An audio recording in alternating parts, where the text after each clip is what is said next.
Ladies and gentlemen, boys and girls, thanks for tuning back in.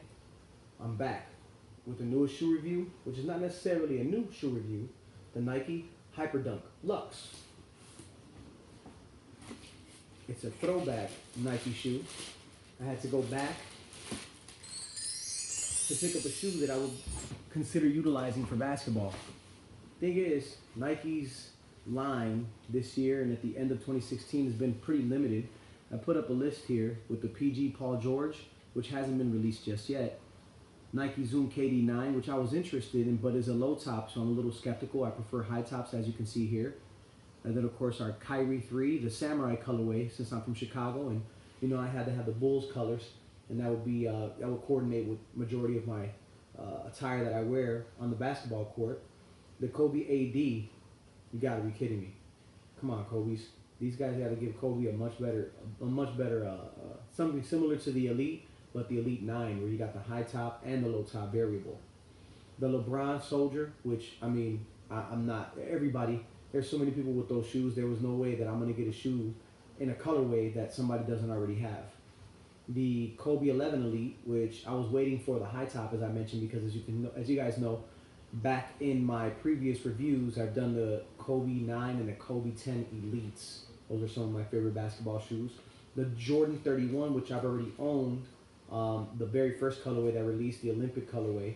Now I have a couple of other nice colorways that I would consider, but I was trying to think about getting something different this time around, just to try it out. Then you got the Hyperdunk Flyknits, which I own and have reviewed. Check out my previous videos.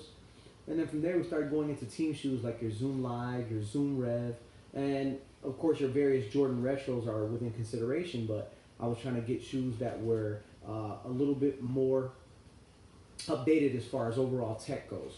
So that brings me down to shoes that were actually outside of the Nike line. So Nike's offerings were so slim, I was actually considering purchasing outside of the Nike line to satisfy to quench my thirst, so to speak, as far as a really cool basketball shoe, something functional. So I decided to look at the Clutch Fit Highlight. The Clutch Fit Highlight is a similar silhouette to the Kobe 9 Elites, the high tops. But I went to the actual Under Armour store and they were like, oh, that's online only. So that kind of turned me off. The Adidas Dame 3 was something that kind of started to catch my eye a little bit because I was considering doing a low top shoe for a short period.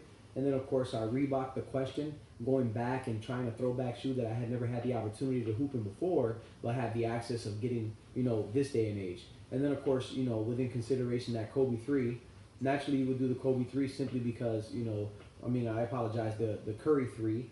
The reason why I would consider doing the Curry 3 is because, well, I'm hoping that at the third model that they worked out whatever kinks they had in that particular shoe and have a good solid shoe. But I just couldn't get over all of the synthetics that the Under Armours are made out of. With this being said, it brings me to the Hyperdunk LUX. And let's talk about that title for a minute here, because LUX, I want to say it's called LUX because of the way they made it more of a fashion style shoe, in the sense that it has a white bottom with a black top and the patent leather front. So I could see, wearing these with some type of sports apparel, as well as being able to rock some denim with them and being able to use them in that versatile format. But with me, I specifically wanted to use it for basketball. So regarding aesthetics, it caught my eye, but I owned these pair, the Olympic colorway, when they first released. So I wasn't interested in purchasing them again just yet. But this particular style, I want to say style, not only colorway, but style, kind of caught my eye. And the price point was something that made me realize, well, I may as well go ahead and get this pair so I can put them on the basketball court.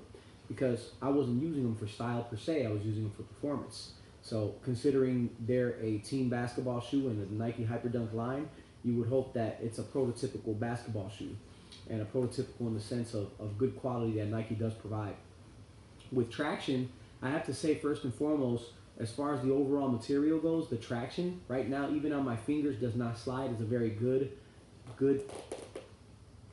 rubber to stick to that hardwood floor. Even on dusty courts, you get a good 7 on traction. If I was on an extremely clean court, I could tell you I'd probably be up at a 9.5 as far as traction goes. So the materials that they use as far as the rubber here was great. The reason why I was a little bit skeptical about getting a shoe like this is because of the fact that it does have that patent leather, and I'm not really into having a lot of synthetics on my shoes, even though that's the way they're going now. To save materials, they're going with synthetics as opposed to, I guess, animal products. But as far as that goes, traction, I would say definitely was helpful on the dusty courts. The materials, as far as the upper goes, with the patent leather, we also have kind of a cloth, like a crosshatch pattern going on here and on this part of the upper, which is pretty cool. And you'll also notice that we have the fly wire here for the suspension, which I was definitely able to tell when I was playing basketball, and I did get that sense of suspension with the fly wire going up and down. But I do realize, and what I do like, is the fact that it does go high, kind of above the ankle here, which really locks me down into the shoe, pushes me back. Using the tongue here, these eyelets kind of make this tongue portion go back into the instep, or the bottom of my shin, and really kind of lock me down back into this heel counter here that we see right here. So I found that to be a 1-to-1 fit, nice and snug. I did go a size down, a half size down, I should say, on this particular model. But you know, depending on the width of your feet, you might want to choose go true to size and do the size that you like. I chose a half a size down because the foot on the bottom portion of it here, around the bones of the toes, before we get to the physical toes, it is a little wider right at this section here. So I wanted to go ahead and go a half size down. But as far as the weight, regarding the materials, I have to be perfectly honest. I didn't weigh them. I anticipated for them to be heavy, but in fact they weren't actually heavy. They were very light on court. So comfort, I forgot they were even on. So that's another good plus, because they are actually very light. And one thing you'll notice as far as the performance goes, there's a slight sloping at the front of the shoe here, going upward. So based on the fact that the shoe locks you back into the heel counter this way, once you start to propel off onto the front balls of the feet, it gives you a nice rolling feeling into your jump shot. Or you know, if you're going to your layup, like in the background, you see me doing that layup there. So with that jump shot happening, you know, it'll kind of smoothly flow you into that jump shot, or into that acceleration when you begin to jump on that down step. So that's another really cool aspect I did like as far as the design goes on this shoe. So as far as this shoe goes, I would definitely say overall I could give it, and I would like to have had the original one a little bit longer and played in it. I just performance reviewed it a while back, and then I sold it right away. But having played in this shoe, I have to say that it's light.